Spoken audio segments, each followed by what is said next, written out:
नमस्कार साथियों, आप सभी का स्वागत है लर्निंग मूवमेंट में। आज हम कक्षा 9 गणित जिसका पहला अध्याय संख्या पद्धति को पढ़ेंगे। इसमें सबसे पहले हम संख्या रेखा को समझेंगे। संख्या रेखा देखिए, संख्या रेखा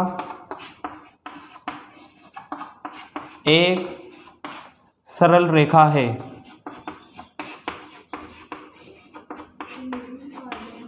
जिस पर संख्याओं को प्रदर्शित किया जाता है।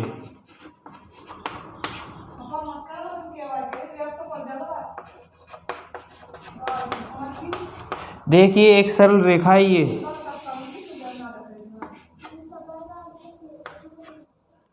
जिसमें यहाँ पर शून्य और ये इधर दाईं तरफ पॉजिटिव नंबर जैसे 1, 2, 3, 4, 5 आगे से बढ़ता जाएगा, और इधर नेगेटिव नंबर -1, -2, -3, -4।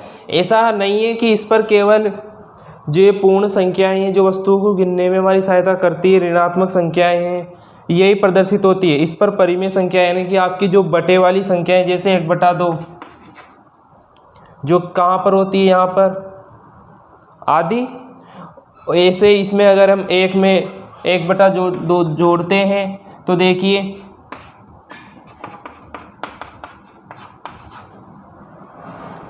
ये 3/2 इस पर ही निरूपित होगी। मतलब कहने का मतलब ये है कि इस पर पूर्ण संख्याएं नहीं, जो आपकी परिमेय संख्याएं हैं, अपरिमेय संख्याएं सभी संख्या रेखा पर उपस्थित होती है, किंतु ज़्यादातर यहाँ पर इन्हीं संख्याओं को प्रदर्शित किया जाता है। अब चलिए हम बढ़ते हैं प्राकृत संख्याओं की ओर। प्राकृत संख्या किसे कहते हैं? देखिए, आगे हैं प्राकृत संख्याएं। देखो, गणित में 1, 2, 3, 4 डैश डैश डैश संख्याएं प्राकृत संख्याएं कहलाती है, जो वस्तुओं को गिनने में हमारी सहायता करती है। इन्हें n से प्रदर्शित करते हैं, यानी कि 1, 2, 3, 4 जो आप गिनती बोलेंगे ये क्या कहलाएंगी? प्राकृत संख्याएं। देखिए, इनके अंदर न तो पॉइंटों वाली संख्याएं आएंगी, न भिन्न वाली संख्याएं आएंगी। जैसे 2/5, 1/2, 0.5 ये संख्या इसके अंदर नहीं आती। इसके अंदर केवल जो वस्तुओं को गिनने के योग्य होती है वही संख्या इसके अंदर आती है। किनके अंदर? प्राकृत संख्याओं के अंदर। अब इसके बाद है पूर्ण संख्याएं। देखिए, पूर्ण संख्याएं प्राकृत संख्याओं में शून्य को सम्मिलित करने पर संख्याओं का यह समूह पूर्ण संख्याएं कहलाता है। जैसे ये देखो, ये सभी प्राकृत संख्याएं हैं, 1, 2, 3, 4 डैश डैश डैश इत्यादि संख्याएं क्या है? प्राकृत संख्याएं। अगर हम इसमें 0 को भी सम्मिलित कर दें तो ये जो नया समूह बना ये क्या कहलाएगा? पूर्ण संख्याएं। पूर्ण संख्याएं। इसमें भी वही रहेगा कि इसमें आपकी जो भिन्न वाली संख्याएं हैं 2/5 इत्यादि जो पॉइंटों वाली संख्याएं हैं, ये संख्या इसके अंदर नहीं आती है। तो पूर्ण संख्याएं प्राकृत संख्याओं के समूह में अगर आप 0 को सम्मिलित कर देंगे तो ये समूह क्या कहलाएगा? पूर्ण संख्याएं।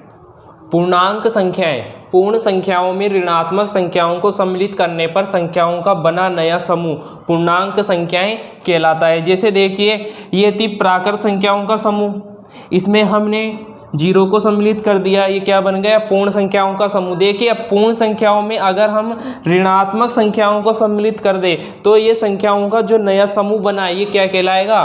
पूर्णांक संख्याएं। अब इसके अंदर भी वही बात रहेगी, इसमें भिन्नों वाली संख्याएं नहीं आएंगी, न ही पॉइंटों वाली संख्याएं आएंगी। देखिए, यदि पूर्ण संख्याओं में ऋणात्मक संख्याओं को सम्मिलित कर दिया जाए तो संख्याओं का नया समूह क्या कहलाएगा? पूर्णांक संख्याएं। परिमेय संख्याएं। देखिए, वे संख्याएं जिन्हें p/q के रूप में लिखा जा सकता है, जहां p व q पूर्णांक है तथा q ≠ 0 परिमेय संख्याएं कहलाती है। जैसे देखिए, p/q के रूप में लिखा जा सकता है और p व q क्या है? पूर्णांक।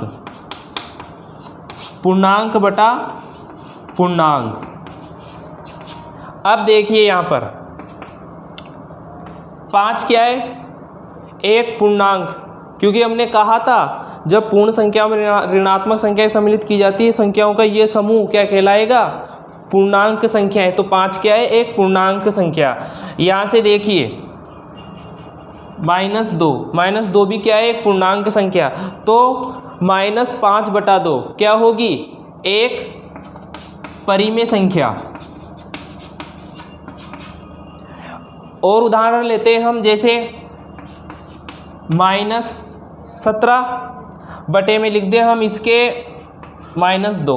अब देखिए माइनस माइनस प्लस 17/2। अब ये क्या है, एक परिमेय संख्या, क्योंकि यहाँ पर 17 भी क्या है, एक पूर्णांक, और 2 भी क्या है, एक पूर्णांक। अब देखिए आगे 5 क्या है, एक पूर्णांक। 5 क्या है, एक पूर्णांक, और नीचे 0 क्या है, एक पूर्णांक। तो ये क्या है, परिमेय संख्या है। लेकिन हम कहेंगे नहीं, क्योंकि हमने परिमेय संख्याओं की परिभाषा में जाना था कि Q 0 के बराबर नहीं हो सकता, क्योंकि जब आप इसे क्या करेंगे, हल करेंगे, तो इसका मान आएगा अपरिभाषित, जिसे आप कहते हैं अनंत। तो ये क्या है, एक परिमेय संख्या नहीं है। अब देखिए यहाँ पर 0 क्या है, एक परिमेय संख्या। अब हम इसके बटे में लगा दे 5, तो क्या एक परिमेय संख्या है क्या, 0/5। तो हम कहेंगे हाँ, क्योंकि जब आप इसे हल करेंगे 0 में आप 5 का भाग देंगे तो आपको 0 प्राप्त होगा। और 0 क्या है, एक पूर्णांक, और पूर्णांक क्या है, एक परिमेय संख्या। अब देखिए मैंने यहाँ पर क्या कहा कि पूर्णांक परिमेय संख्या होते हैं। हाँ, जैसे देखिए 2 क्या है, एक पूर्णांक। हम इसके बटे में 1 लगा सकते हैं, यानी कि ये P/Q की फॉर्म में बन गया, जहाँ पर P व Q क्या है, पूर्णांक है ना। कैसे, देखिए 2 क्या है, पूर्णांक, और 1 क्या है, पूर्णांक। जब आप 2 में 1 का भाग दोगे तो ये 2 बन के आएगा, यानी कि हम किसी संख्या के बटे में 1 लगा सकते हैं, क्योंकि उससे उस संख्या पर कोई ज़्यादा कुछ भी फर्क नहीं पड़ता। यानी कि अब हम कह सकते हैं कि इसे मिटा देते हैं। पहले देखिए हमने सबसे पहले पढ़ी प्राकृत संख्याएं, ठीक। उसके बाद पढ़ी हमने पूर्ण संख्याएं, उसके बाद पढ़ी हमने पूर्णांक संख्याएं,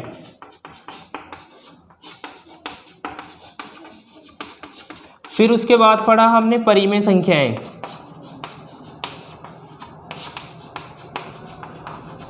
अब यहां से देखिए ये तीनों संख्याएं कौन सी, प्राकृत संख्या, पूर्ण संख्या और पूर्णांक संख्या, ये तीनों ही क्या है, परिमेय संख्याएं हैं। यहां से समझने का प्रयास कीजिए कि जैसे 1 2 3, अब हम इन सभी के बटे में क्या लगा सकते हैं, 1। ये P/Q की फॉर्म में बन गई सभी। तो क्या है, ये पूरी प्राकृत संख्याएं परिमेय संख्याएं होती है, कि सभी प्राकृत संख्याएं परिमेय संख्याएं होती है। अब यहाँ से देखिए पूर्णांक, यानी कि 0 1 2 3 डैश डैश। अब इन सब के बटे में हम 1 लगा सकते हैं, यानी कि यहाँ से हमें पता चलता है सभी पूर्ण संख्याएं परिमेय संख्याएं होती है, ठीक। अब देखिए पूर्णांक संख्याएं -3 -2 -1 0 1 2 3 डैश डैश। अब देखिए यहाँ पर भी हम सबके बटे में 1 लगा सकते हैं, ठीक। तो ये किसकी फॉर्म में बन गया, अब P/Q की फॉर्म में बन गया, यानी कि सभी पूर्णांक संख्याएं परिमेय संख्याएं होती है, यानी कि तीनों संख्याएं क्या होंगी, परिमेय संख्याएं होंगी। किंतु यहाँ से अब एक बात याद रखिएगा कि सभी परिमेय संख्याएं न तो पूर्णांक होगी, न पूर्ण होगी, न प्राकृत संख्याएं होंगी। कभी कभी देखिए समझने का प्रयास कीजिए, जैसे मैंने लिख दिया 2/5, ये क्या है, एक परिमेय संख्या। लेकिन अब आप यहाँ पर ये नहीं कह सकते कि ये प्राकृत संख्याएं, क्योंकि मैंने शुरू में आपको बताया था कि प्राकृत संख्याओं के अंदर जो बटे वाली संख्याएं, भिन्न वाली संख्याएं, वो संख्याएं नहीं आती। अतः हम कह सकते हैं कि सभी प्राकृत संख्याएं परिमेय संख्या होती है, किंतु सभी परिमेय संख्याएं प्राकृत संख्या या पूर्ण संख्या या पूर्णांक संख्याएं नहीं होती। अब यहाँ से देखिए फिर से हम परिमेय संख्या को उदाहरण लेते हैं -2/5। अब देखिए -2/5, -2 क्या है? पूर्णांक, और 5 क्या है? पूर्णांक। ये क्या है? एक परिमेय संख्या, किंतु ये पूर्णांक संख्या नहीं है। समझने का प्रयास कीजिए कि सभी पूर्णांक परिमेय संख्या होती है, किंतु सभी परिमेय संख्याएं पूर्णांक संख्याएं नहीं होती। इस पर आधारित कई प्रश्न करेंगे। अगर आपको भी समझ में नहीं आ रहा तो अगले भाग में आपको वैसे चीज़ें समझ में आ जाएगी। अब हम बढ़ते हैं अपरिमेय संख्याओं की तरफ कि अपरिमेय संख्याएं क्या होती है। देखिए अपरिमेय संख्याएं, देखिए अभी मैंने कहा था कि अब हम अपरिमेय संख्याएं पढ़ेंगे, किंतु जो आपकी पुस्तक है, किताब है, उसमें अपरिमेय संख्याएं प्रश्नावली 1.1 के बाद दे रखी है, तो हम इसे प्रश्नावली 1.1 करने के बाद ही पढ़ेंगे। आशा है आज के सभी टॉपिक आपके समझ में आए होंगे। धन्यवाद।